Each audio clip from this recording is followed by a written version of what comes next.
Hi everyone, welcome back. Thank you for returning, and if you are new, thank you for joining us. That said, I have an announcement to make. Starting in the next few days and throughout December, we are going to have Royal Story Time once a week. In that time each week, I'll tell you a story concerning a royal. Some stories are indeed scandalous, others borderline criminal, some sweet, and others even inspirational.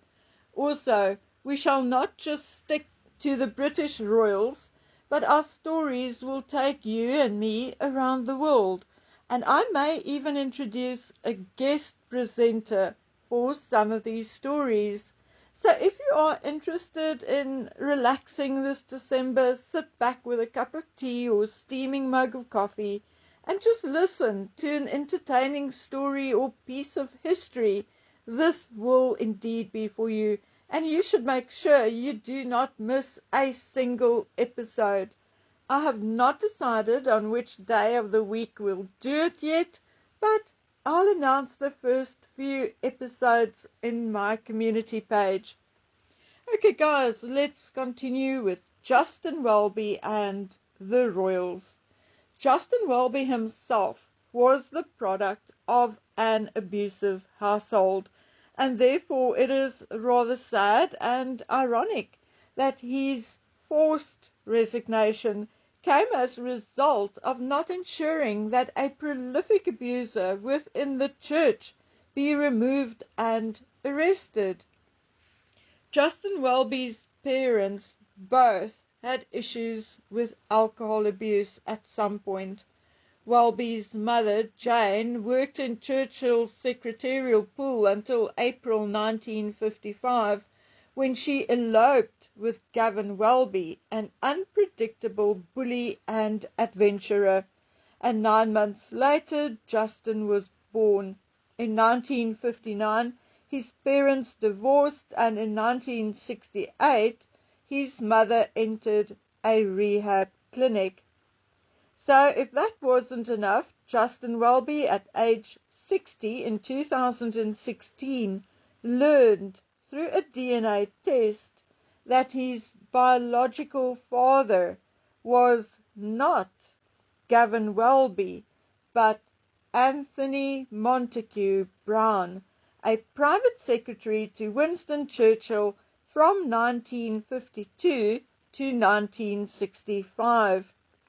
Even Welby's mother, Jane, was shocked, but she admitted that just before her sudden marriage, she and Montague Brown had a sexual encounter fueled by large amounts of alcohol. Of course, the first monarch and head of the Church of England when Welby became Archbishop was indeed Queen Elizabeth. What exactly the Queen thought of Justin Welby or how she felt about him is unknown. But with her as the head of the church and Welby, the spiritual head, it goes without saying that the Queen and Welby knew each other very well, or at least got to know each other very well.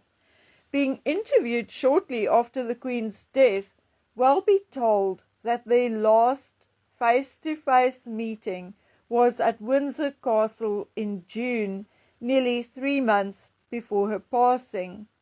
Welby visited the Queen to present her with a Canterbury Cross in recognition of her service to the church. He said that their last conversation included some gossip and some very wise words. He remembered the Queen's piercing blue eyes twinkling, her smile and her quick dry comments. Welby said that the Queen had no fear of death, and she knew the rock she stood on.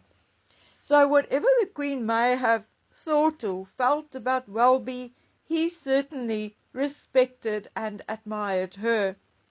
When it comes to Charles, it appears that they formed a bond or a friendship of sorts. It is said, and I quote, "As a deeply spiritual man, the king found a religious adviser in Justin Welby."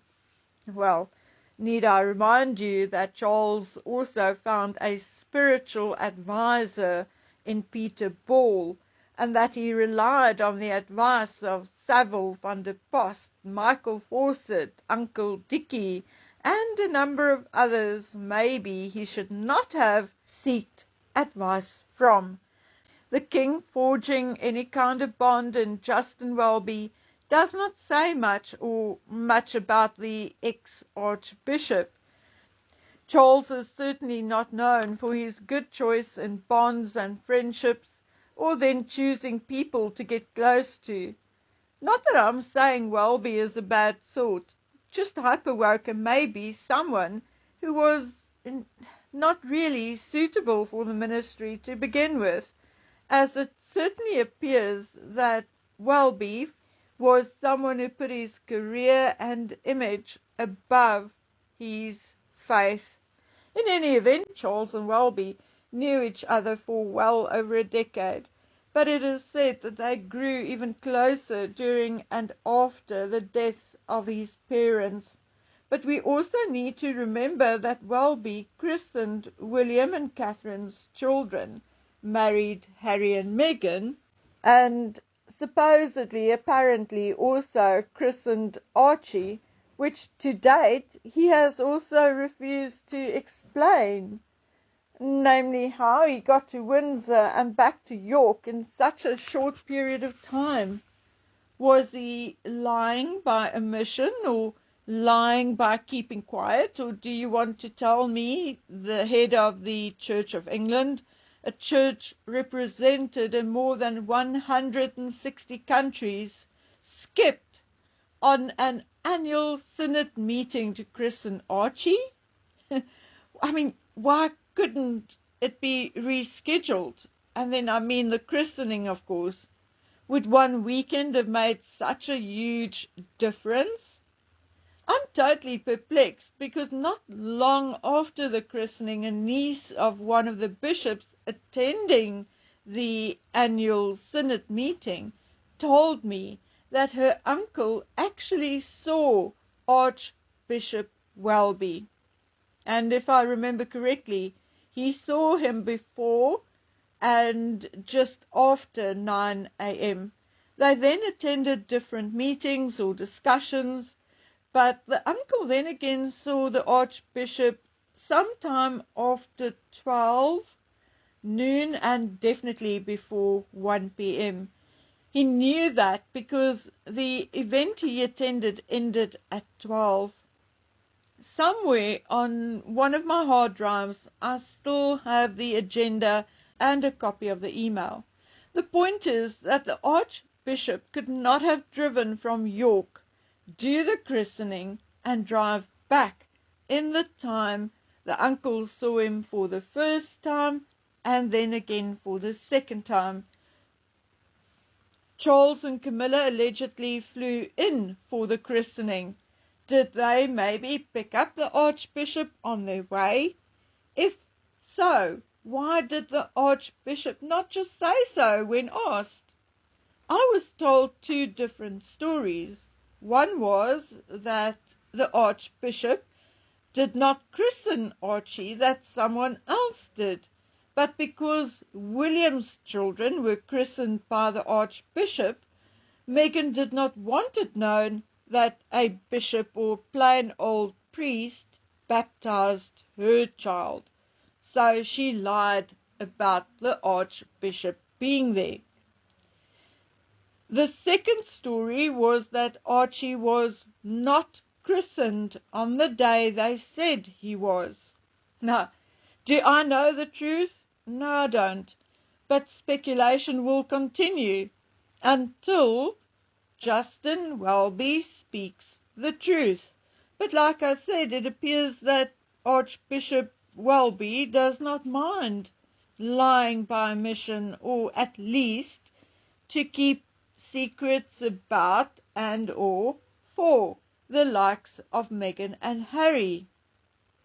Especially when he allegedly, according to mainstream media, had taken a shine to the Harkles. It is said that he supported, or at least let them know that he supported them after they left the royal fold and left for America. At least Justin Welby had the guts to admit that he did not marry Harry and Meghan before he married them. Remember Meghan's tall tale to Oprah? Well, no, he told some foreign magazine that he didn't and could not do that, as it would have been an unlawful offense to do so. Justin Welby is also an agenda contributor to the World Economic Forum's annual meetings in Davos. In 2016, he participated in a panel, and the topic was how faith communities can adapt to the 21st century and how to tackle violent extremism. At some point after the new Archbishop is appointed, Justin Welby and his wife will have to vacate Lambeth Palace. But we need not fear for the now Mr. Welby. It is said that his annual salary as Archbishop was £85,000, but Mr. Welby is currently worth a cool £3 million. So, more than enough to retire on. Anyway, guys, there's still a lot to be said about Justin Welby, but a number of important issues concerning our main topic, namely the royal family and the exes from Montecito, had been revealed over the weekend, so maybe we should just bid Mr. Welby a goodbye. Adios, amigo. Okay, guys, I'll likely see you back here early-ish tomorrow. So until then, please take good care of yourselves. Bye.